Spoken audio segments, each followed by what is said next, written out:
Let me share my screen.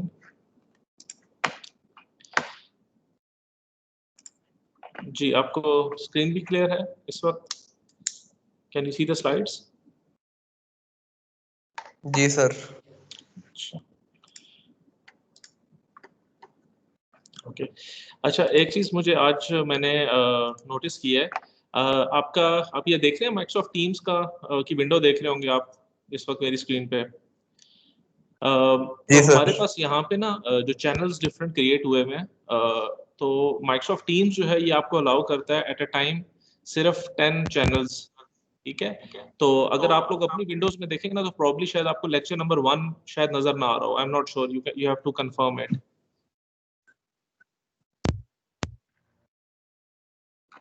Lecture number 1 आपको नजर आ रहा है? जी सर आ रहा है। So you have in total 11 channels in your window. Yes sir, 11 है। चलो बस ठीक है, बस यही चीज मैंने कंफर्म करनी थी क्योंकि मेरे पास ऑप्शन आ रहा था कि I have to unselect one of them, तो I just wanted to confirm कि आपके पास सारे चैनल्स यहाँ पे नजर आ रहे हैं या नहीं। दूसरी चीज, आपने लास्ट टाइम रिक्वेस्ट की थी कि जो लेक्चर्स हैं, वीडियो लेक्चर्स, वो आप माइक्रोसॉफ्ट टीम्स के ऊपर आप नहीं देख सकते। तो I have started downloading them क्योंकि उनका साइज काफी बड़ा है और यहाँ IST में जो है डाउनलोडिंग शायद थोड़ी लिमिटेड है बिकॉज ऑफ द यूजेज। तो तकरीबन 8 लेक्चर्स मैं डाउनलोड कर चुका हूँ, तो 2-3 लेक्चर्स रह गए हैं। तो what I will do is कि जैसे जैसे हमारे लेक्चर्स होते रहेंगे मैं इन लेक्चर्स को किसी यूट्यूब चैनल पे अपलोड कर दूंगा and I can share that channel with you. तो फिर ये कि हम एक रूटीन बना लेंगे कि we can upload any lecture जो हम कंडक्ट करवाएं और वो साथ हम अपलोड कर दें। तो it would be easy for you guys to go back to it and review the lecture. तो give me like 1 or 2 days, तो इंशाल्लाह प्रॉब्ली कल परसों तक मैं लेक्चर्स अपलोड कर दूंगा।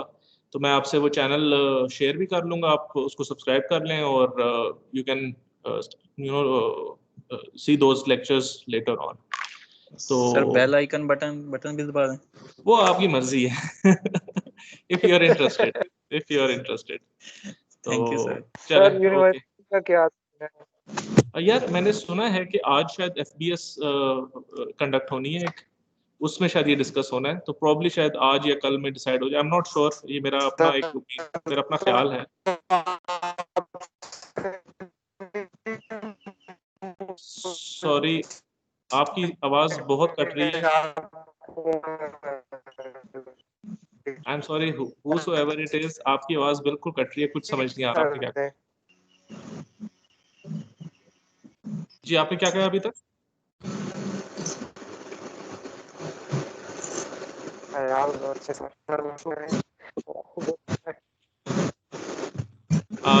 I'm sorry, मुझे आपकी ना बिल्कुल समझ नहीं आ रही आपने क्या कहा है अभी। बहरहाल एज अ जनरल इनपुट मैं आपको दे देता हूँ कि आई थिंक आज या कल में FBS जो है वो हो रही है, तो प्रॉब्ली शायद उसमें वो यही डिस्कस करेंगे। लेकिन सिंस हमारे पास 15 अक्टूबर तक वैसे टाइम है, तो ऑब्वियसली जो कुछ भी डिसाइड होगा वो नेक्स्ट फ्यू डेज में डिसाइड हो जाएगा। सो जब भी इन्फॉर्म करेंगे सबसे पहले आप लोगों को इन्फॉर्म करेंगे क्योंकि आप ज़्यादा जो है इम्पोर्टेंट स्टेक होल्डर हैं। तो जो भी डिसाइड होगा इंशाल्लाह you will get to know as soon as possible. So for the timing अभी हम फिलहाल अपने लेक्चर्स को ऑनलाइन ही लेंगे एंड लेट्स सी आगे क्या डिसाइड होता है। ओके, सो लास्ट टाइम हम लोगों ने अपनी डिस्कशन जो है वो यहाँ तक की थी, that was about Fourier transform. और हमने ये डिस्कस किया था कि आपके पास जो पीरियोडिक सिग्नल होते हैं, ठीक है, उनको एनालाइज करने के लिए हम लोग फोरियर सीरीज यूज करते हैं, ठीक है। और फिर हमने ये कहा था कि जब हमारे पास ए पीरियोडिक सिग्नल्स होंगे तो ए पीरियोडिक सिग्नल्स के केस में हमें एक डिफरेंट मैकेनिज्म चाहिए, और वो मैकेनिज्म हमने डिफाइन किया था फोरियर ट्रांसफॉर्म से। तो हमने कहा था जो फोरियर ट्रांसफॉर्म है ये यूज होता है ए पीरियोडिक सिग्नल्स को एनालाइज करने के लिए, और वो जो फोरियर ट्रांसफॉर्म है it is represented by this integral, कि आपके पास अगर कोई aperiodic signal g of t available है, if this is aperiodic, तो अगर g of t aperiodic है तो इसकी यानी इसको एनालाइज करने के लिए व्हेनेवर आई से सिग्नल को एनालाइज करना है, इसका मतलब है हमने उसका फ्रीक्वेंसी डोमेन रिप्रेजेंटेशन देखनी है या उसके फ्रीक्वेंसी कंपोनेंट्स देखने हैं।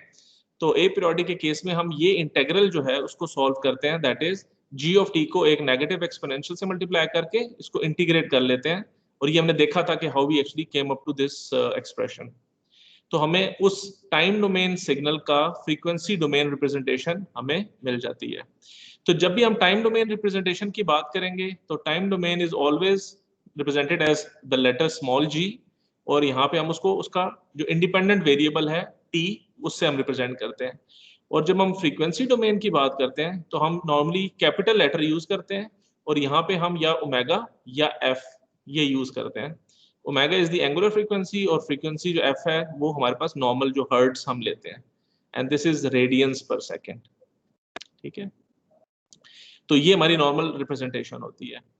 तो ये तो है हमारे पास फोरियर ट्रांसफॉर्म की एक्सप्रेशन। अब हम क्या कर सकते हैं, हम अगेन जी ऑफ टी जो है वो हम वापस फाइंड आउट कर सकते हैं from the Fourier transform expression. So अगर हमारे पास जी ऑफ ओमेगा की टर्म अवेलेबल है which is the frequency domain representation of the signal, हम उसको अब इस केस में हम पॉजिटिव एक्सपोनेंशियल से मल्टीप्लाई करके इंटीग्रेट करें और 1/2 पाई से डिवाइड कर दें, तो हमें वही टाइम डोमेन रिप्रेजेंटेशन मिल जाएगी उस सिग्नल की। इसको हम कहते हैं इनवर्स फोरियर ट्रांसफॉर्म। ठीक है, तो ये दो एक्सप्रेशंस हैं which are very important whenever you're analyzing a signal। अगर वो टाइम डोमेन में है तो आप उसका फोरियर ट्रांसफॉर्म ले लेते हैं, और कुछ प्रोसेसेस के बाद अगर आपने वही सिग्नल दोबारा रीजनरेट करना है तो आप फोरियर ट्रांसफॉर्म से वो सिग्नल दोबारा भी फाइंड आउट कर सकते हैं using the inverse Fourier transform. तो यहाँ तक हमने लास्ट टाइम अपनी डिस्कशन की थी। तो अभी हम कुछ ये प्रॉपर्टीज डिस्कस कर लेते हैं, and we will talk about some other aspects of it. So when we say Fourier transform of g of t, it means this is the expression that we are talking about, that you take g of t multiplied by the negative exponential and you integrate it, you get the frequency domain representation। और inverse Fourier transform जो है वो again उसका inverse है, कैसे कि g of omega जो है उसको आप positive exponential से multiply करें और उसको इंटीग्रेट कर दें 1/2 पाई से मल्टीप्लाई कर दें, and you will get the original g of t back. तो हम ये कहते हैं कि जो फोरियर ट्रांसफॉर्म है इनके आपस में एक रिलेशनशिप है, मींस कि आप g ऑफ t से g of omega find out कर सकते हैं, and you g of omega से आप g of t find out कर सकते हैं। ठीक है, तो ये जो हमारे पास एक ये जो रिलेशनशिप आप देख रहे हैं, it is a two way relationship, कि अगर g ऑफ ओमेगा अवेलेबल है तो आप उसे g of t find out कर सकते हैं, और अगर आपके पास g ऑफ t अवेलेबल है तो you can find g of omega from it. तो ये जो रिलेशनशिप है, ये इस फोरियर जो आपके पास ट्रांसफॉर्म रिलेशनशिप है, ये इसको रिप्रेजेंट करता है, that it is both ways. तो अगर आपके पास इधर g ऑफ t है and you have g of omega, तो इट मींस कि अगर आप फोरियर ट्रांसफॉर्म लें तो g ऑफ ओमेगा आ जाएगा, अगर आप इनवर्स फोरियर ट्रांसफॉर्म लेंगे तो आपके पास g ऑफ t आ जाएगा। फिर इनके बीच में एक कॉन्जुगेट सिमेट्री प्रॉपर्टी है जो होल्ड करती है। अब ये कॉन्जुगेट सिमेट्री प्रॉपर्टी क्या है कि अगर आपके पास जो signal aperiodic signal available है that is g of t is a real function of time, यानी कि इसमें कोई कॉम्प्लेक्स वैल्यू नहीं है, ये एक रियल फंक्शन है। तो आपके पास इस g ऑफ t का जब आप फोरियर ट्रांसफॉर्म लेंगे तो आपके पास जो भी फोरियर ट्रांसफॉर्म आएगा वो ये प्रॉपर्टी होल्ड करेगा, यानी कि इस g ऑफ t का आपने फोरियर ट्रांसफॉर्म लिया, आपको g ऑफ f मिल गया, जो भी एक्सप्रेशन है। इस g ऑफ f के अंदर या आप g ऑफ माइनस f ले लें या इस g ऑफ f का कॉन्जुगेट ले लें, both will be the same. ठीक है, ये this is known as conjugate symmetry property, and it only holds if g of t is a real function of time. तो ये जो हमारे पास कंडीशन होल्ड करती है, इससे हम क्या कंक्लूड कर सकते हैं कि जो g ऑफ माइनस f है और g ऑफ f जो है, ये इन दोनों का मैग्नीट्यूड रिस्पॉन्स सेम है। इसका मतलब क्या है कि ये इवन फंक्शन है, कि जो आपके पास g ऑफ f है, फॉर एग्जांपल ये रिस्पॉन्स अगर g ऑफ f का है तो g ऑफ माइनस f का भी यही है, मींस कि ये नेगेटिव फ्रीक्वेंसीज हैं, ये पॉजिटिव फ्रीक्वेंसीज हैं, so it's an even function. और फेज रिस्पॉन्स है वो हमें नजर आ रहा है कि वो ऑड फंक्शन है। ठीक है, तो आपके पास एक फंक्शन अगर फॉर एग्जांपल ये इस तरफ है तो दूसरा आपका इस तरफ होगा, या एक इस तरफ है तो दूसरा इस तरफ होगा। ठीक है, this is known as the conjugate symmetry property. So let's quickly have a look at an example.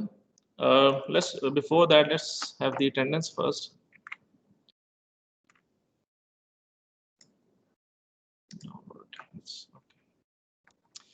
हमारे पास क्वेश्चन है find the Fourier transform of g of t which is given by this expression.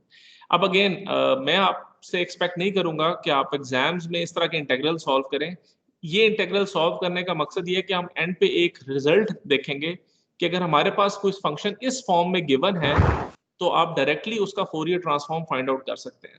ठीक है, तो we are actually leading towards a set of properties जो कि इस तरह के जेनेरिक सिग्नल्स के फोरियर ट्रांसफॉर्म को फाइंड आउट करके निकाले गए हैं. और आपसे ये एक्सपेक्ट किया जाएगा कि अगर आपके पास कोई सिग्नल इस फॉर्म के अंदर गिवन है तो आप डायरेक्टली इस रिजल्ट को यूज करें और उसका फोरियर ट्रांसफॉर्म निकाल लें rather than finding out the complete Fourier transform yourself. तो अब हमारे पास एक एक्सप्रेशन गिवन है that is कि this g of t is an exponential signal e raised to power minus at and it is multiplied by a unit step function. ये जो है this is a unit step function और आपको याद होगा unit step function क्या होता है कि for time less than 0 पे ये 0 होता है and for time greater than 0 इसकी वैल्यू 1 होती है. This is unit step function. ठीक है, तो जब भी और जो एक्सपोनेंशियल है दिस नेगेटिव एक्सपोनेंशियल इसकी शेप जो होती है it is coming from infinity and it is going two plus infinity. ठीक है, माइनस इंफिनिटी से प्लस इंफिनिटी तक ये सिग्नल जा रहा होता है. This is the expression for e raised to power minus at. It is a negative exponential, तो ये एक डिक्रीजिंग फंक्शन है लाइक दिस. जब मैं इस फंक्शन को इस स्टेप फंक्शन से मल्टीप्लाई करूंगा तो ये चूंकि जीरो से पहले ऑल वैल्यू जीरो हैं तो यहाँ पे जीरो से पहले जो पूरा फंक्शन है ये वैल्यूज भी जीरो हो जाएंगी. So only this part will left जो ये यहाँ पे आपको नजर आ रहा है. अदरवाइज ये जो फंक्शन है सिंपल जो ये जो ब्लू लाइन है it actually goes up till infinity like this. ये माइनस इंफिनिटी से आता है और प्लस इंफिनिटी की तरफ जा रहा होता है. ये जो e raised power minus at का सिग्नल है. But once you make it once you multiply it by u of t it becomes a causal signal. अभी ये एक नॉन causal सिग्नल है e raised to power minus at, लेकिन जब आप इसको ut से मल्टीप्लाई कर देते हैं it becomes a causal signal. ठीक है, let me clear it. अच्छा, so हमने करना क्या है, we have to find the Fourier transform of this signal. तो हमें पता है Fourier transform हम कैसे फाइंड आउट करते हैं कि जो भी फंक्शन हमें गिवन है हम उसको एक नेगेटिव एक्सपोनेंशियल से मल्टीप्लाई कर देते हैं और इंटीग्रेट कर देते हैं. This is how you do the Fourier transform. ठीक है, अब हम इसका फोरियर ट्रांसफॉर्म फाइंड करते हैं. सबसे पहली चीज आप ये देखें, चूंकि ये u ऑफ t जो है ये इसकी रेंज है 0 से इंफिनिटी, तो इसका मतलब है कि ये जो आपके पास रेंज है minus infinity to infinity, now it will be from 0 to infinity इस u ऑफ t की वजह से. और ये जो बेसिस हैं चूंकि ये सेम है तो इनकी जो पावर्स हैं वो ऐड हो जाएंगी, तो you will get this expression. ठीक है, अब इसको जब इंटीग्रल को आप सॉल्व करेंगे तो आपको पता है कि जब भी किसी एक्सपोनेंशियल को आप सॉल्व करते हैं, फॉर एग्जांपल इसकी जो भी पावर x है फॉर एग्जांपल, तो ये एक्सपोनेंशियल एज इट इज रहता है divided by the derivative of that, जो भी यहाँ पे वैल्यू है वो आप यहाँ पे लिख देते हैं. तो अब ये जो है इसकी जगह आपके पास ये एक्सपोनेंशियल एज इट इज आ जाएगा और इसका डेरिवेटिव जो है ये है minus a plus j omega. तो ये माइनस यहाँ पे आ जाएगा और a प्लस जे ओमेगा नीचे आ जाएगा और इसकी रेंज है 0 टू इंफिनिटी, तो it is from 0 to infinity. अब जब आप इसको सॉल्व करें, ठीक है, तो अब क्या होगा, अब हमें ये पता है कि जो आपके पास e raised to power minus j omega t है, क्योंकि हम इसकी एब्सोल्यूट वैल्यू ले रहे हैं तो इसकी एब्सोल्यूट वैल्यू जो भी इसके साथ यहाँ पे वैल्यू होती है यहाँ पे it is actually the magnitude of it. ये जो होती है it is the phase of that value. ठीक है, तो ये मैग्नीट्यूड इसका 1 है. ठीक है, so we have the limit as t approaches to infinity e raised to power minus at e raised to power minus j omega t it becomes 0. कैसे, जब ये infinity की वैल्यू आप यहाँ पुट करेंगे it will become e raised to power minus infinity. तो e raised to power minus infinity जो होता है ये 1 over e raised to power infinity के बराबर होता है, which is 1 over infinity which is 0. ठीक है, यही बात ये यहाँ पे कर रहा है. सर ये हम ग्राफ से भी देख सकते हैं ना? जी, ग्राफ से भी देख सकते हैं, एग्जैक्टली बिल्कुल देख सकते हैं, ग्राफ से भी देख सकते हैं. जैसे जैसे ये time t is equal to infinity की तरफ जा रहा है ये फंक्शन 0 की तरफ जा रहा है. This is all what it says. और जब आप 0 पुट करेंगे तो e raised to power 0 is 1, तो आपके पास सिर्फ ये वाली टर्म बचेगी जो ये साथ इसकी आ रही है, बिकॉज दिस टर्म बिकम्स 1. तो आपके पास जो सॉल्यूशन आएगा g ऑफ ओमेगा का वो ये आएगा. एंड यू कैन सी कि ये नेगेटिव साइन क्यों खत्म हो रहा है, क्योंकि जब आप लिमिट पुट करते हैं तो फंक्शन की वैल्यू अगर t है इन्फिनिटी और 0 फॉर एग्जांपल इस तरह की ये वैल्यू है तो पहले e raise to power infinity फिर minus e raise to power 0 होता है, तो ये नेगेटिव जो है इस नेगेटिव के साथ मल्टीप्लाई होके प्लस हो जाएगा। तो this is the function that you will get after putting these limits, ठीक है। और यहाँ पे अब हम क्या कर रहे हैं, ये जो फंक्शन है हम इसका मैग्नीट्यूड निकाल रहे हैं और हम इसका फेज निकाल रहे हैं। मैग्नीट्यूड और फेज हम कैसे निकालते हैं, जब भी हमारे पास कोई कॉम्प्लेक्स वैल्यू होती है, for example z is equal to a plus j b हो, कोई भी कॉम्प्लेक्स वैल्यू हो, it has to be in this form. अभी ये जो वैल्यू है 1 over a plus j omega ये इस फॉर्म में नहीं है, you have to convert this value into this form. वो आप कैसे करेंगे, आप इसको मल्टीप्लाई और डिवाइड कर दें इसके कॉन्जुगेट के साथ, a minus j omega over a minus j omega. जब आप इसको मल्टीप्लाई करेंगे और सॉल्व करेंगे तो आपके पास ये वाली फॉर्म आ जाएगी। Once you get this form आप इसका मैग्नीट्यूड निकाल सकते हैं by taking the square of the real part plus square of the imaginary part square root, और इसका जो फेज है थीटा वो आप निकालते हैं tan inverse imaginary over real. तो इमेजिनरी यहाँ पे b है, रियल यहाँ पे a है, तो ये है इसका मैग्नीट्यूड रिस्पॉन्स और ये है इसका फेज रिस्पॉन्स। यही काम हमने यहाँ पे किया हुआ है। जब आप इसका मैग्नीट्यूड निकालेंगे it will come out to be this, और जब आप इसका फेज निकालेंगे, I think there is a negative sign here, probably बार अब हम निकाल के देख सकते हैं, tan inverse b over a करेंगे तो आपके पास ये वाली एक्सप्रेशन आएगी यहाँ पे। I think there is no negative here, यहाँ पे आपके पास कोई नेगेटिव आता है, but you can solve it yourself and you can see आपके पास यहाँ पे क्या आंसर आ रहा है। सो हमारे पास हर एक, नाउ ये जो g ऑफ ओमेगा है this is the Fourier transform of g of t, और इस g ऑफ ओमेगा का मैग्नीट्यूड रिस्पांस और फेज रिस्पांस वो आप अलग अलग फाइंड आउट कर सकते हैं, ठीक है। Okay, so let's talk about some useful functions. ये वो यूजफुल फंक्शंस हैं जिस तरह हमने प्रीवियस चैप्टर्स में देखा था कि कुछ ऐसे फंक्शंस जो हम काफी कॉमनली यूज करेंगे अपने एनालिसिस के अंदर। जिस तरह अभी हमने यहाँ पे देखा कि यहाँ पे यूनिट स्टेप फंक्शन को मल्टीप्लाई करके आपने अपने सिग्नल को कॉजल बना दिया है, तो this is the usefulness of this function u of t, जिसको यूज करके आप एक नॉन कॉजल सिग्नल को कॉजल सिग्नल बना सकते हैं, ठीक है। सो सबसे पहला जो हम यहाँ पे एक फंक्शन देखेंगे that is a unit gate function. ये भी हम क्वाइट कॉमनली देखेंगे अपने इस चैप्टर के अंदर।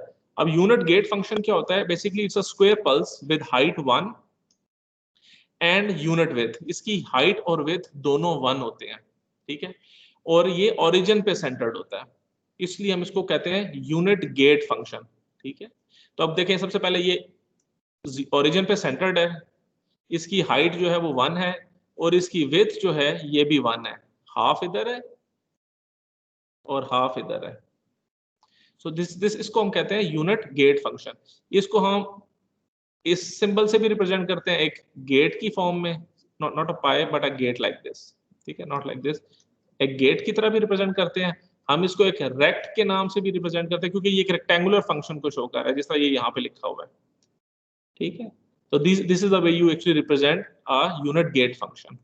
और हम इसको मैथमेटिकली कैसे डिफाइन करते हैं यूनिट गेट फंक्शन को, इसको हम कहते हैं कि दिस इज रेक्ट एक्स, ठीक है, और ये जो फंक्शन है इसकी वैल्यू 0 है आउटसाइड 1/2। ये जो x मॉडुलो होता है ना, इसका मतलब ये होता है x modulo greater than 1/2 on both side, ठीक है। अगर आप इसको विजुअलाइज करना चाहें, x मॉड का मतलब होता है x की वैल्यू ऑन बोथ साइड, तो बोथ साइड का मतलब ये है, तो x की value greater than 1/2 on both side.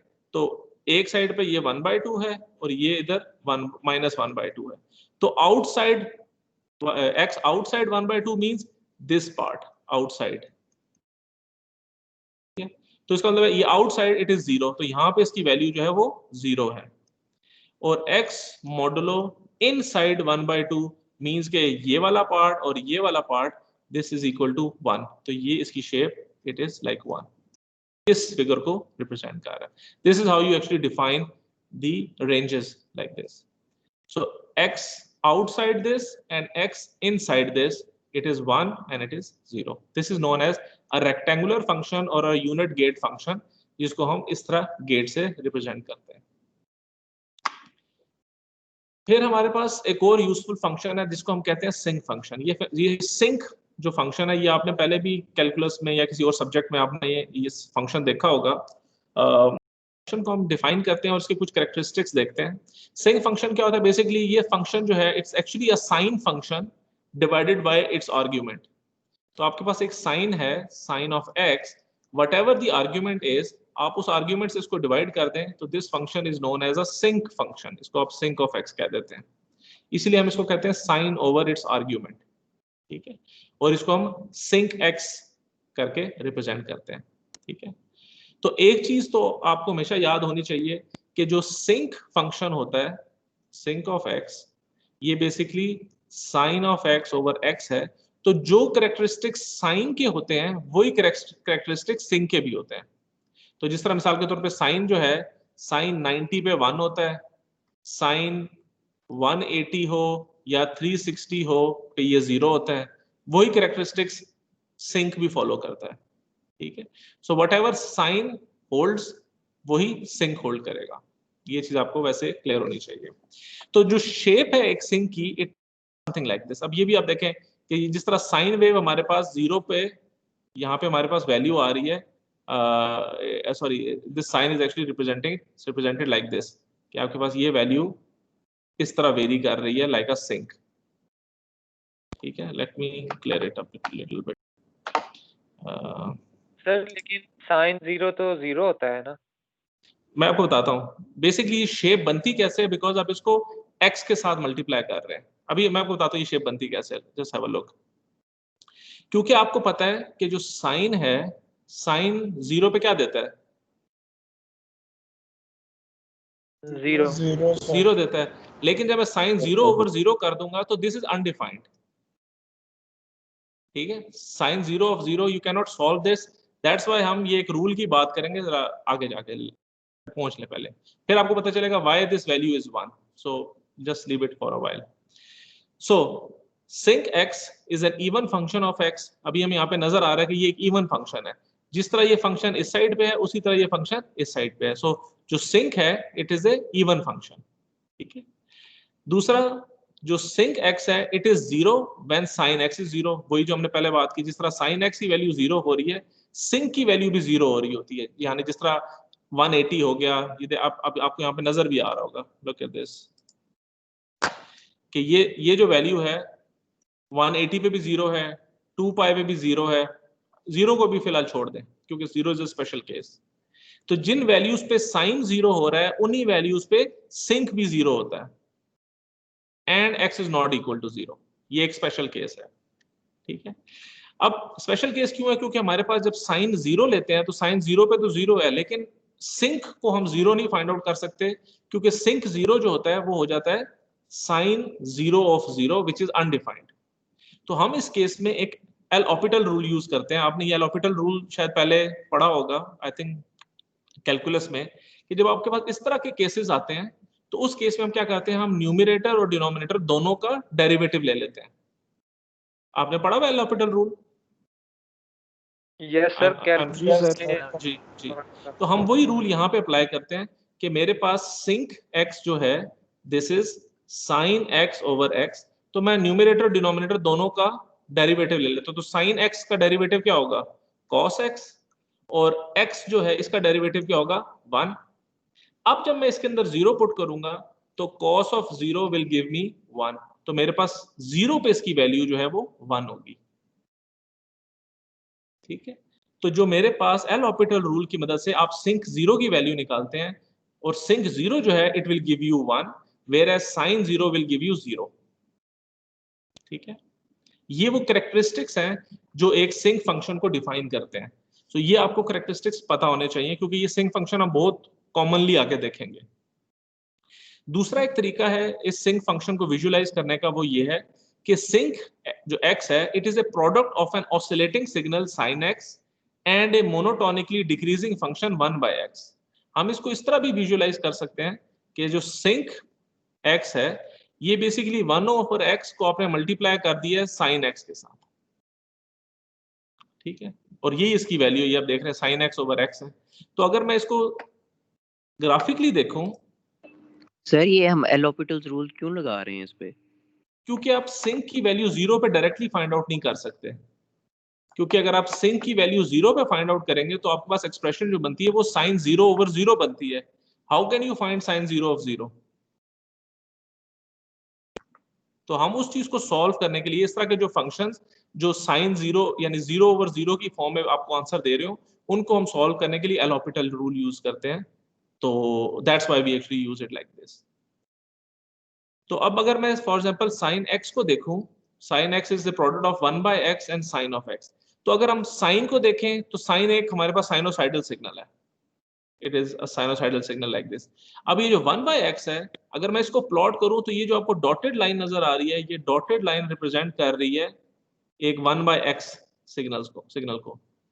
अब मैं जब इस तरह के एक सिग्नल को मल्टीप्लाई करूंगा एक साइनोसाइडल के साथ, तो sinusoidal will take the shape of it, क्योंकि ये 1 जो है ये इससे मल्टीप्लाई होकर ये वैल्यू बन जाएगी।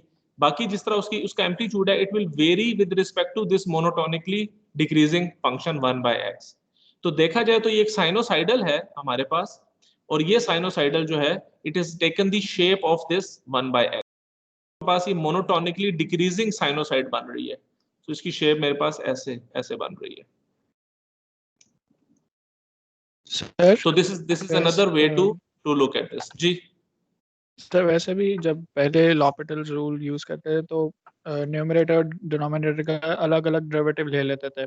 जी यहाँ पे अगर with respect to x derivative ले तो एक्स तो वैसे ही जो डिनोमिनेटर में है वो 1 हो जाएगा और साइन कॉस में चेंज हो जाएगा। हम जी लोग इसको इस तरह से भी देख सकते हैं। जी ये एग्जांपल हमने यहाँ पे साइड पे लिया ना, ये जो हम यहाँ पे कर रहे ठीक हैं है सर। कि ये जो एग्जांपल है ये यही है कि आपके पास सिंक का जो भी आर्ग्यूमेंट है, अब अगर हम x आर्ग्यूमेंट ले लेते हैं तो जब आप x को जो भी क्या कहते हैं इसका आर्ग्यूमेंट है उसके रिस्पेक्ट इसको डेरिवेटिव लेंगे तो it will become something like this. तो आपके पास वो वैल्यू 1 आ रही है एट 0, तो हमें सिर्फ ये वैल्यू आइडेंटिफाई करनी है कि 0 पे इसकी क्या वैल्यू है।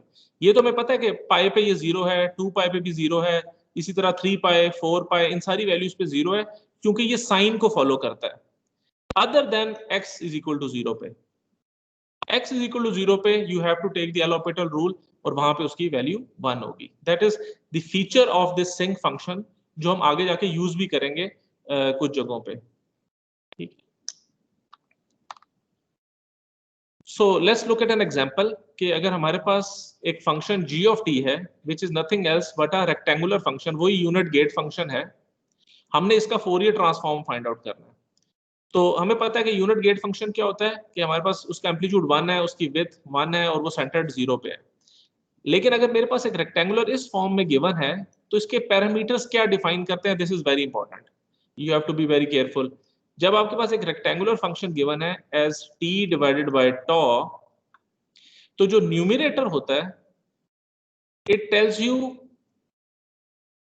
Where the gate function is centred at. ठीक है, और ये जो डिनोमिनेटर होता है it tells you width of the gate function। अब ये कैसे कैसे बताता है, अब देखें जो आपके पास न्यूमरेटर की वैल्यू है you put numerator equal to 0, जो भी वैल्यू ऊपर है, यहाँ पे अगर t है तो you put t is equal to 0, this is where the gate function will be centered at. ये आपको नजर आ रहा है ये 0 पे सेंटर्ड है। जो डिनोमिनेटर पे वैल्यू है it tells you the width of the function. तो अगर ये टॉ है तो 0 के ये इधर कितना होगा, टॉ बाई 2, और इधर कितना होगा टॉ बाई 2, क्योंकि जो टोटल विड्थ है इसकी वो टॉ के बराबर होनी चाहिए जो मुझे ये डिनोमिनेटर बता रहा है।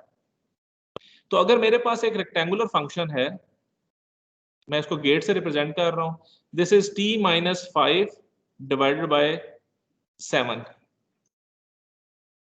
अब ये वाला फंक्शन कहां पे सेंटर्ड होगा, आप इसको पहले यूं ड्रॉ करें, मुझे बताएं ये वाला सेंटर्ड कहां होगा। एग्जैक्टली ये जो न्यूमरेटर में जो कुछ भी है you put that value equal to 0, तो यहां से आपको t की वैल्यू मिल जाएगी, it comes out to be 5। तो ये सेंटर्ड है 5 पे, और इसकी विड्थ कितनी है 7 है। 7, तो ये टोटल विड्थ जो है ये 7 है, तो ये पॉइंट क्या होगा 8.5, 8.5, और ये क्या होगा ये हो जाएगा 1.5। 1.5।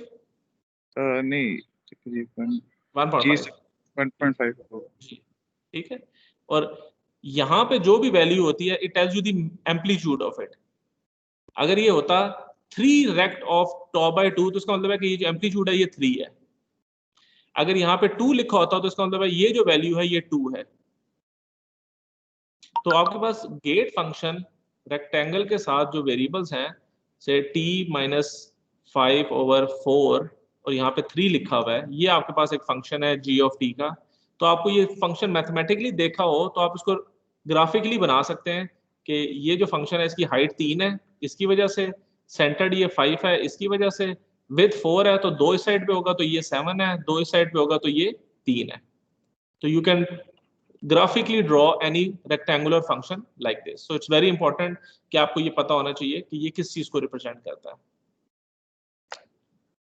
Okay sir. जी, तो वो पिछली स्लाइड से क्वेश्चन था कि हम सर वो जो सिंक वेव है वो यूज ही क्यों करते हैं, मतलब सिंक की क्या हमें जरूरत है इसमें? Sinc is just the representation of sinc. अच्छा okay okay sorry, sinc function हम आगे इसलिए यूज करेंगे, अभी ये जो हम एग्जांपल सॉल्व कर रहे हैं ना ये वाली, आपको Yes. ये पता चलेगा कि ये जो रेक्टेंगुलर फंक्शन है इसका फोरियर ट्रांसफॉर्म जो है ये एक सिंक फंक्शन निकलता है। ठीक है सर, वो जो तो शेप है वो सिंक फंक्शन की शेप है जी, उस स्लाइड सिंक फंक्शन की शेप है, ये सिंक फंक्शन, ये लिखा हुआ भी है सिंक ऑफ एक्स। ठीक है। और ये हम निकाल के भी देख सकते हैं। तो बेसिकली हम ये फंक्शंस क्यों देख रहे हैं कि जो रेक्टेंगुलर फंक्शन होता है इसका फोरियर ट्रांसफॉर्म एक सिंक फंक्शन होता है और सिंक फंक्शन का inverse Fourier transform rectangular function होता है। ठीक है, तो हम जब भी कोई क्वेश्चन सॉल्व कर रहे होंगे और उस फंक्शन उस गिवन क्वेश्चन के अंदर कहीं पे एक रेक्टेंगुलर फंक्शन आ जाता है तो मैं आपको कहता हूं कि इसका फोरियर ट्रांसफॉर्म निकालें तो यू कैन डायरेक्टली सी कि ये एक रेक्टेंगुलर फंक्शन है। हाँ, मुझे पता है कि इसका फोरियर ट्रांसफॉर्म एक सिंक फंक्शन होगा। तो you don't have to find the inverse Fourier transform, आप डायरेक्ट उसके कैरेक्टरिस्टिक्स को यूज करके आप उसका सिंक फंक्शन डायरेक्टली लिख सकते हैं। That is the idea behind looking at these functions. अभी हम आगे एक पूरा कि हमारे पास मुख्तलिफ किस किस्म के फंक्शंस हो सकते हैं और किस किस्म के डायरेक्टली आप फोरियर ट्रांसफॉर्म डायरेक्टली अप्लाई कर सकते हैं। इंपॉर्टेंट चीज इसमें क्या है कि हमारे पास यहाँ पे एक रेक्टेंगुलर फंक्शन गिवन है, इसको हमने जनरलाइज कर दिया है t बाय टॉ से और हम देखेंगे इसका फोरियर ट्रांसफॉर्म निकलता है tau sinc of pi F tau, ये भी हम देखेंगे निकलेगा। तो जब मुझे कोई क्वेश्चन गिवन होगा रेक्टेंगुलर 3 रेक्टेंगुलर t माइनस 5/4, अगर ये वैल्यू का फोरियर ट्रांसफॉर्म ये है तो इससे कैसे निकालेंगे आप? तो आप ये देखेंगे अच्छा यार यहाँ पे ये टॉ है ये 4 के बराबर है तो 4 का मतलब है कि ये टॉ जो है ये भी 4 होगा और ये टॉ जो है ये भी 4 होगा। अब ये t है, t मेरे पास यहाँ पे नहीं है लेकिन t माइनस 5 का क्या मतलब होता है वो हम एक और प्रॉपर्टी देखेंगे। उस प्रॉपर्टी का मतलब है कि ये एक एक्सपोनेंशियल से करेगा। तो लुकिंग एट दीज प्रॉपर्टीज आप इस सिग्नल का डायरेक्ट फोरियर ट्रांसफॉर्म निकाल सकते हैं without using the Fourier transform integral. So that is what we are actually trying to do here. कि हम इन प्रॉपर्टीज को डिस्कस कर रहे हैं ताकि आप इन प्रॉपर्टीज को डायरेक्टली अप्लाई कर सकें to find out Fourier transform of any signal that is given. Okay, so हमें ये g of t गिवन है दैट इज रेक्टेंगुलर फंक्शन जो कि t is equal to 0 पे सेंटर्ड है और इसकी विड्थ जो है वो टॉ से रिप्रेजेंट हुई है। तो graphically I can write it like this. तो अगर मैं इसका वैसे फोरियर ट्रांसफॉर्म निकालूं तो कैसे निकालूंगा कि ये एक गेट फंक्शन है सेंटर्ड एट 0, विड्थ इसकी टॉ है, इसको मैं उसी तरह के एक्सपोनेंशियल से मल्टीप्लाई करूंगा, ठीक है, नेगेटिव एक्सपोनेंशियल के साथ और इसको इंटीग्रेट कर लूंगा। ये मेरा नॉर्मल तरीका है फोरियर ट्रांसफॉर्म फाइंड आउट करने का। अब मैं इसको कैसे सॉल्व करूंगा? हमें पता है कि ये जो गेट फंक्शन है इस गेट फंक्शन की प्रॉपर्टी के जी सर ये जो आपने कहा है कि वो एक्सपोनेंशियल से मल्टीप्लाई करते हैं, सर पिछले क्वेश्चंस में भी किया, तो सर ये एक्सपोनेंशियल किससे मल्टीप्लाई करना है ये कैसे पता चलेगा कि कौन से वाला इधर सूटेबल है? वो जो भी आपके पास g of t गिवन है इस g of t को आपने नेगेटिव एक्सपोनेंशियल के साथ मल्टीप्लाई कर देना है j ओमेगा t के साथ। ये देखें ये जो हमने ये जो फोरियर ट्रांसफॉर्म की एक्सप्रेशन देखी है इसको एक नेगेटिव एक्सपोनेंशियल से मल्टीप्लाई किया है। जब आप इनवर्स फोरियर ट्रांसफॉर्म निकालते हैं तो आप उसको पॉजिटिव एक्सपोनेंशियल से मल्टीप्लाई करते हैं। ये फिक्स है, इट्स नॉट डिफरेंट। वो तो ठीक है सर, अब इसमें ऐसे माइनस जे ओमेगा टी था, अब अगले वाले में सर माइनस 2 जे ओमेगा टी है, तो सर ये जो साथ सर वो जो आप ये लेटेस्ट अभी करवाया आपने कहाँ पे minus j two omega t 2 pi f two pi f omega के बराबर होता है ना? ठीक ठीक सर। ठीक है, ओके। ये सिर्फ उसने एक्सपैंड कर दिया है। यहाँ पे एफ इसलिए लिखा है क्योंकि ये एफ डोमेन में इसको देख रहा है, that is only the reason. अगर ये ओमेगा की डोमेन में देखता तो यहाँ पे 2 पाई एफ की जगह ओमेगा लिखता, बाकी एक्सप्रेशन वही है, इट्स द सेम एक्सप्रेशन। सो हमें पता है कि ये जो गेट फंक्शन है, ये गेट फंक्शन जो है ये सिर्फ माइनस टॉ बाय 2 से टॉ बाय 2 तक एग्जिस्ट करता है और इसकी वैल्यू 1 है। Outside this range it is equal to 0। तो हम क्या कर सकते हैं, इस इंटीग्रल को अब हम डिफाइन कर देते हैं माइनस टॉ बाय 2 से टॉ बाय 2 तक, और इस रेंज के अंदर इसकी वैल्यू 1 है, तो 1 मल्टीप्लाई करेगा इस एक्सपोनेंशियल के साथ। तो आई कैन सी यहाँ पे खाली ये एक्सपोनेंशियल बचा है। आउटसाइड दिस रेंज इसकी वैल्यू 0 है, तो I don't have to look at range from minus infinity to minus pi by 2, minus tau by 2 और टॉ बाय 2 से इन्फिनिटी तक मुझे इंटीग्रल सॉल्व करने की जरूरत ही नहीं है। So I just need to solve this integral to find out the Fourier transform of this rectangular function. अब अगेन हमें पता है जब एक्सपोनेंशियल का आप इंटीग्रल लेते हैं तो एक्सपोनेंशियल एज इट इज रह जाता है, divided by the derivative of whatever you have in the exponent, और फिर आप पहले इसमें टॉ बाय 2 पुट कर दें और फिर माइनस टॉ बाय 2 पुट कर दें। So you plug in the values here, तो ये आपके पास टॉ बाय 2 की वैल्यू है and this is minus tau by 2 की वैल्यू है and divided by the derivative of the exponent. ठीक है, अब हमें पता है ये जो एक्सप्रेशन हमारे पास आ रही है, अब देखें दिस इज व्हाट, मैं इसको थोड़ा सा जरा इस वाली वैल्यू को पहले लिख दूं, e raised to power j pi f tau. ठीक है, अब यहाँ पे प्लस है, ये हो जाएगा माइनस, मैं इसमें से नेगेटिव कॉमन ले रहा हूँ, तो ये हो जाएगा e raised to power minus j pi f tau divided by 2j pi f, और वो जो नेगेटिव मैंने कॉमन लिया था वो इस नेगेटिव के साथ पॉजिटिव हो जाएगा। ठीक है, अब मेरे पास ये जो एक्सप्रेशन आई है, मुझे पता है e raised to power j theta plus e raised to power minus j sorry e raised to power j theta minus e raised to power minus j theta divided by 2j, ये sign को represent करता है, sine theta को। सो ये जो j के साथ सारी टर्म है, this is my theta, this is my theta. तो इसी तरह जो मेरे पास डिनोमिनेटर में क्या आना चाहिए, 2j आना चाहिए, तो ये 2j मेरे पास यहाँ पे आ रहा है। ठीक है, सो इसको अगर मैं सॉल्व करूं तो मेरे पास डिनोमिनेटर में यहाँ पे जो वैल्यू आ रही है वो आ रही है 1 by pi f into sine of pi f टॉ, क्योंकि e j theta minus e minus j theta over 2j, this term minus this term divide by 2j, ये हो गया है साइन ऑफ पाई f टॉ, और ये पाई f से divide हो गया। अब हमें पता है कि जो सिंक होता है वो साइन आर्ग्यूमेंट ओवर आर्ग्यूमेंट होता है, तो मेरे पास यहाँ पे है पाई एफ टॉ, यहाँ पे खाली मेरे पास पाई एफ है, तो मैं यहाँ पे भी टॉ लिख देता हूँ, मैं यहाँ पे भी टॉ लिख देता हूँ, divide and multiply by tau. तो ये जो टर्म है this has now become sinc of pi F tau. तो मेरे पास rectangular function t by tau का फोरियर ट्रांसफॉर्म जो निकला है वो है tau sinc of pi F tau, ये जो मैं अभी आपको शुरू में बात कर रहा था। तो जब आपने फोरियर ट्रांसफॉर्म फाइंड आउट किया तो आपको ये फोरियर ट्रांसफॉर्म मिल गया। अब अगर ये सिग्नल होता गेट फंक्शन t बाय 3, इसका फोरियर ट्रांसफॉर्म निकालें, तो आपने सिर्फ टॉ जहां जहां लिखा हुआ है उसकी जगह आपने 3 पुट कर देना है, तो आपको डायरेक्ट फोरियर ट्रांसफॉर्म मिल जाएगा।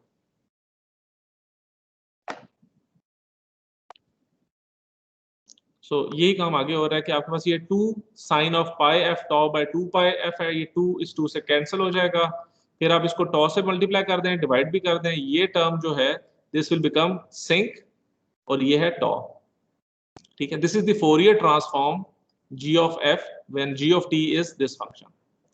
और इसको हम इस तरह लिख सकते हैं कि ये जो गेट फंक्शन है, gate function toe bye t by टॉ, इसका फोरियर ट्रांसफॉर्म है टॉ सिंक ऑफ, ये जो हमने देखा है tau sinc of pi F toe.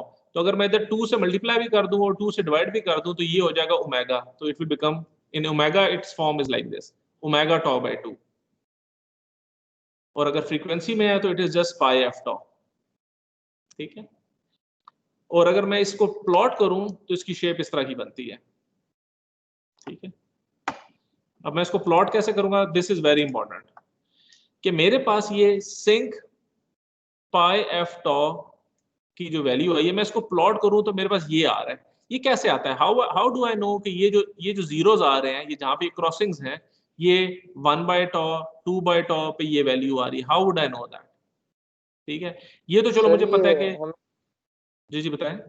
Sink sink की जो फ्रीक्वेंसी है उससे पता चलेगा ना, जैसे हमने पहले कहा था कि जहाँ पे साइन 0 होता है वहाँ पे सिंक भी 0 होता है, बिल्कुल तो बिल्कुल ठीक, बिल्कुल ठीक। उससे हमें पता चलेगा ना इसके 0। Yes, absolutely right, absolutely right. तो एक चीज तो हमें देखने से पता चल रही है कि ये जो सिंक है ये टॉ से मल्टीप्लाई हो रहा है। तो इसका मतलब है कि हमें पता है कि वैसे इसका एम्पलीट्यूड 1 होता है, ठीक है, लेकिन चूंकि ये सिंक टॉ से मल्टीप्लाई हो रहा है तो इसका जो 0 पे एम्पलीट्यूड है, दिस पॉइंट इज टॉ। ठीक है, तो 0 पे इसका एम्पलीट्यूड है टॉ और इसका यूं इसकी वैल्यू यूं डिक्रीज हो रही है। तो I need to know at what values ये जीरोस पे क्रॉसिंग्स होंगी। तो उसका तरीका क्या है कि ये जो आपके पास सिंक है, सिंक पाई एफ टॉ, और यहाँ पे टॉ है, ये टॉ तो हमने रिप्रेजेंट कर दिया एम्पलीट्यूड के अंदर। अब हमें पता है ये जो सिंक पाई एफ टॉ है, हमें पता है सिंक जो है it behaves the same as sine. तो साइन जिन वैल्यूज के ऊपर 0 देगा उन्हीं वैल्यूज पे सिंक 0 देगा। और हमें पता है साइन किन वैल्यूज पे 0 देता है, ये देता है पाई के ऊपर, 2 पाई के ऊपर, 3 पाई के ऊपर, 4 पाई के ऊपर, इन सारी वैल्यूज पे साइन 0 देता है। तो यहाँ पे 1 है, ठीक है, तो ये मुझे पता है 1 पाई, 2 पाई, 3 पाई, 4 पाई, तो मैं इसको प्लस n पाई कह देता हूं। और हमें पता है कि यही चीज वैलिड है नेगेटिव साइड पे भी, तो मैं इसको कहता हूं तो ये प्लस n पाई पे भी है और माइनस n पाई पे भी है। ठीक है, तो इसका मतलब है कि जो ये जो आर्ग्यूमेंट मेरे पास गिवन है पाई एफ टॉ, अगर ये आर्ग्यूमेंट प्लस एन पाई हो या माइनस एन पाई हो तो ये फंक्शन मुझे 0 वैल्यू देगा, जो मुझे यहाँ पे नजर आ रही है, ये 0 वैल्यू है, ये 0 वैल्यू है, ये 0 वैल्यू है। तो मैं कह सकता हूं कि इस फंक्शन के अंदर ये जो पाई एफ टॉ की वैल्यू है, अगर ये प्लस माइनस एन पाई के बराबर हो जाए तो ये वैल्यू जो है ये मुझे जीरोस देगा। अब मैं अगर इसको इन दोनों को कंपेयर करूं, पाई पाई से कट जाएगा, ठीक है, और एफ जो है ये वैल्यू निकलती है प्लस माइनस एन ओवर टॉ, यानी इन फ्रीक्वेंसीज के ऊपर मुझे वैल्यू जो मिलेगी वो 0 मिलेगी। अब वो फ्रीक्वेंसीज कौन सी हैं? एन बाय टॉ। एन को हम वेरी करते जाएंगे, एन इज इक्वल टू 1 है, 2 है, 3 है, 4 है, ये जिस तरह हमने यहाँ पे देखा है 1 है, 2 है, 3 है, 4 है।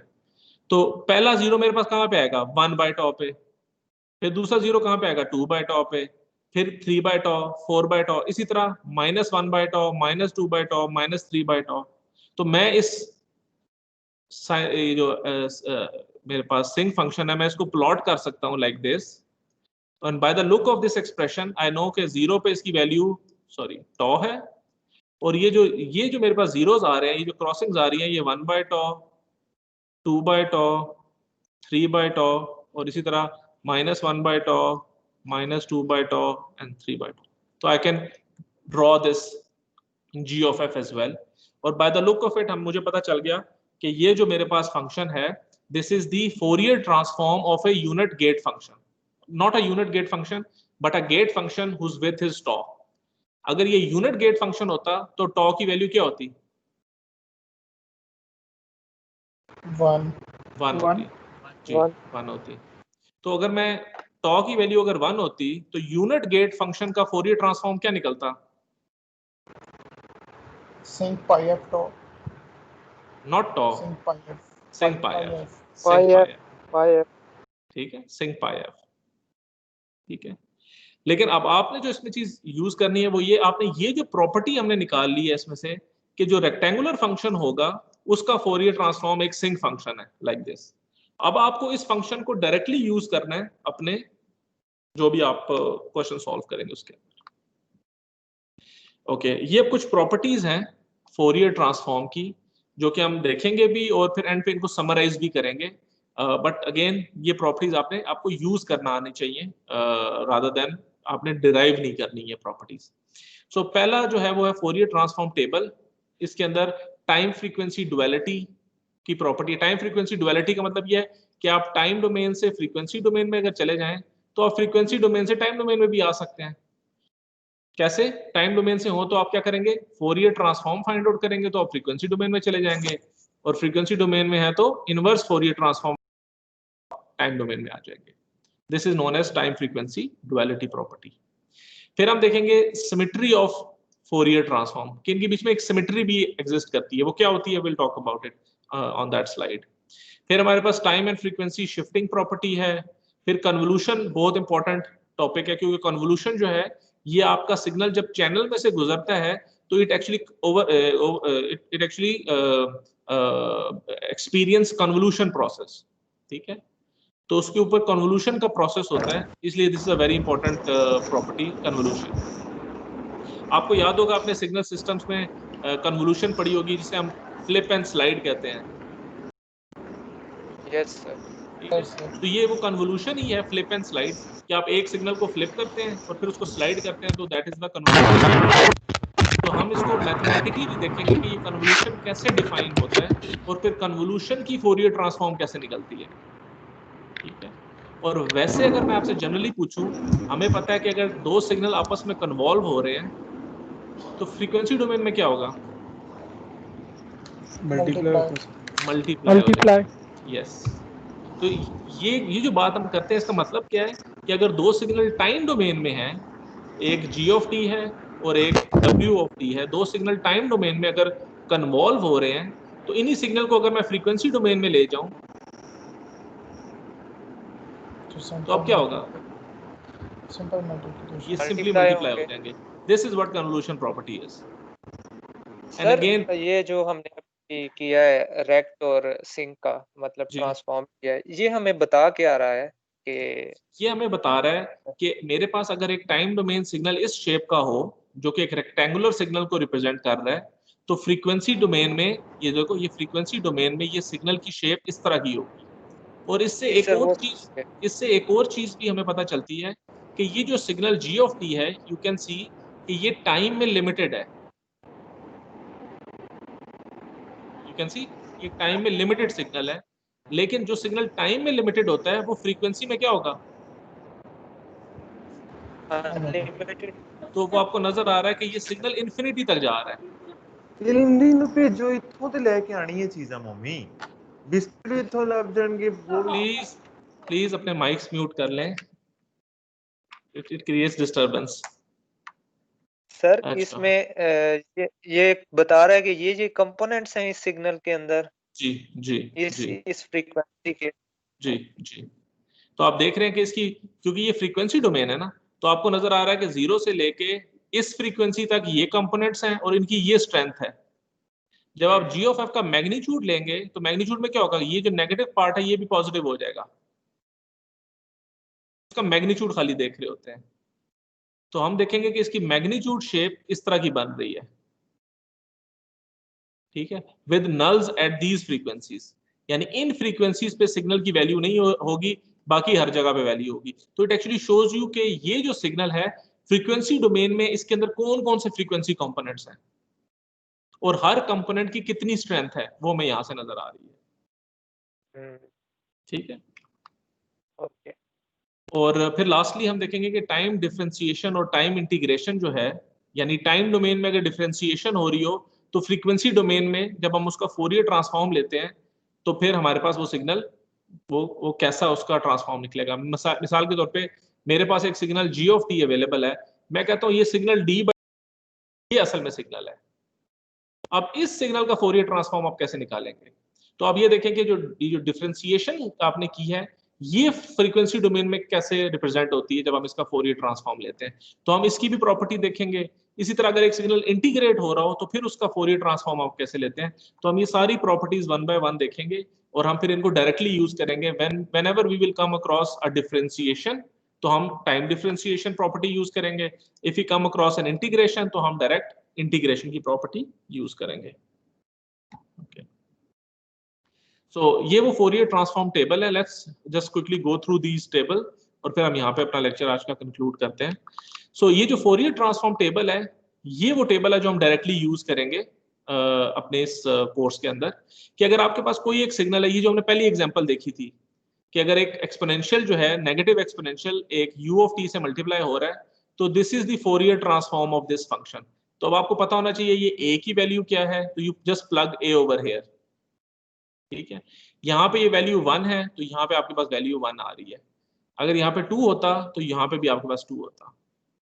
ठीक है, और लेकिन ये प्रॉपर्टी वैलिड तब होती है अगर a की वैल्यू ग्रेटर देन 0 है, क्योंकि a की वैल्यू अगर लेस देन 0 होगी तो ये फिर नेगेटिव एक्सपोनेंशियल नहीं रहेगा, क्योंकि a लेस देन 0 का मतलब है negative value, -1 -2 that is less than 0, तो a has to be positive, this is what it means. a अगर नेगेटिव होगा तो फिर ये प्रॉपर्टी अप्लाई नहीं होती, क्योंकि then it is an exponentially increasing function.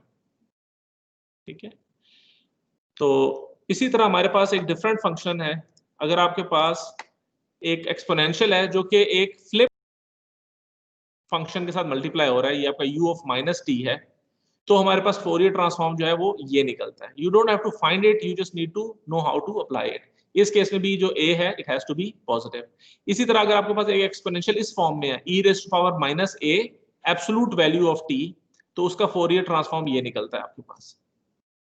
इसी तरह अगर आपके पास एक टाइम जो आपका इंडिपेंडेंट वेरिएबल है t multiply by e raise to power minus at, now this is multiplied by u of t, यानी कि इस पूरे फंक्शन को मैंने टाइम के साथ मल्टीप्लाई कर दिया है। तो अगर मेरे पास एक फंक्शन इस फॉर्म के अंदर गिवन है तो मेरे पास ये उसका फोरियर ट्रांसफॉर्म होगा, which is 1 over a plus j 2 pi f whole square.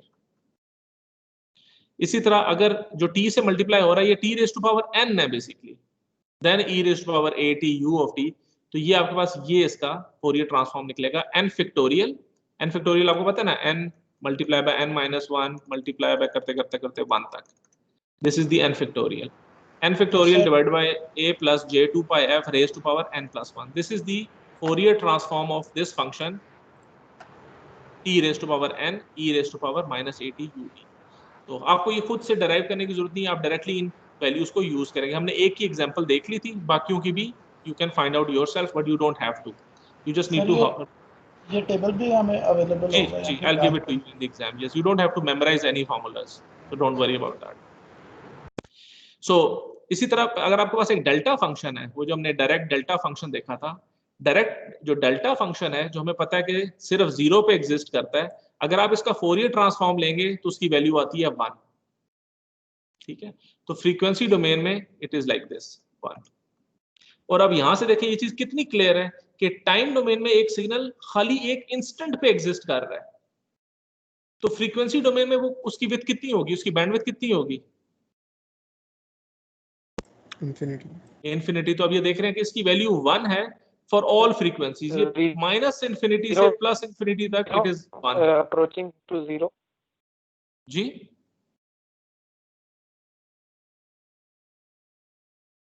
Ji sorry,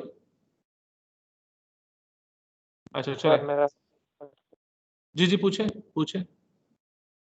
sir bandwidth इसकी वो नहीं होगी अप्रोचिंग टू 0, मतलब क्यों? एक बिल लाइन बहुत ये देखें एक ही लाइन है, एक आपके पास ये एक सिग्नल है 0 पे, इसकी विड्थ कितनी है? 0, ऑलमोस्ट 0। तो हमें पता है time is inversely proportional to frequency, तो टाइम अगर 0 है तो बैंडविड्थ कितनी होगी? इनफिनिट।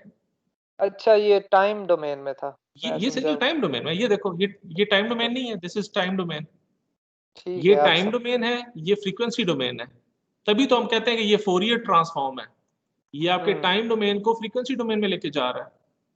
ओके, तो लाइकवाइज अगर तो फ्रीक्वेंसी में वो अनलिमिटेड होगी उसकी जी बैंडविड्थ। जी, इसी तरह अगर टाइम डोमेन में वो 1 है, यानी कि continuously for all time it is 1, तो फ्रीक्वेंसी डोमेन में it is just an impulse. ठीक है, इसी तरह आपके पास अगर एक एक्सपोनेंशियल है e raise to power j 2 pi f not t, सिर्फ एक एक्सपोनेंशियल हमारे पास गिवन है जिसकी एक पर्टिकुलर फ्रीक्वेंसी है, अगर इस एक्सपोनेंशियल का मैं फोरियर ट्रांसफॉर्म लूंगा तो वो एक डेल्टा फंक्शन को रिप्रेजेंट करेगा जो कि सेंटर्ड है f नॉट के ऊपर। तो इसका मतलब ये है कि अगर मेरे पास एक एक्सपोनेंशियल है टाइम डोमेन में जिसकी एक कांस्टेंट फ्रीक्वेंसी है, ये f नॉट आपके इस डेल्टा फंक्शन को उस f नॉट से डिले दे देगा। तो अगर एक एक्सपोनेंशियल है e raise to power j 2 pi 5t, ये अगर हमारे पास है, अगर मैं कहता हूं इसका फोरियर ट्रांसफॉर्म निकाले, तो हमें पता है जो एक्सपोनेंशियल होता है इसका फोरियर ट्रांसफॉर्म होता है एक डेल्टा फंक्शन, ठीक है, और ये जो फ्रीक्वेंसी है 2 पाई के साथ ये जो f है, this is the delay that it will have.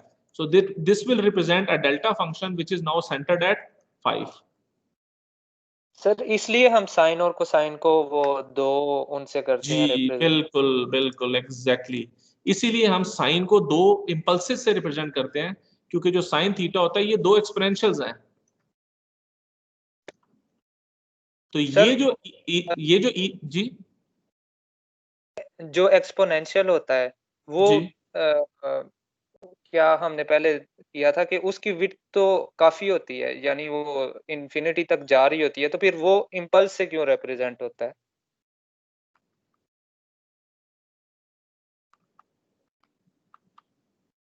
ये e raise to power -at जो है ना, ये टाइम को वेरी कर रहा है। एक्सपोनेंशियल जो है ना, ये एक आपके पास फंक्शन है, वेरी आप इसमें टाइम को कर रहे हैं। ठीक है, it is not just an this is delta function जो कि 0 पे एग्जिस्ट करता है। If this is delta t, it means it is centred at 0, इसका वैल्यू 1 है, that is delta function. Exponential तो आपके पास एक फंक्शन है, जिसका साइन फंक्शन है, कोसाइन फंक्शन है, रेक्टेंगुलर फंक्शन है, इसी तरह का एक एक्सपोनेंशियल फंक्शन है। तो हम ये कहते हैं कि जो एक्सपोनेंशियल फंक्शंस होते हैं, एक साइनोसाइडल दो एक्सपोनेंशियल से मिलकर बनता है। इसीलिए हर एक्सपोनेंशियल जो है वो एक इंपल्स को शो करता है, एक पॉजिटिव फ्रीक्वेंसी पे होता है, एक नेगेटिव फ्रीक्वेंसी पे होता है।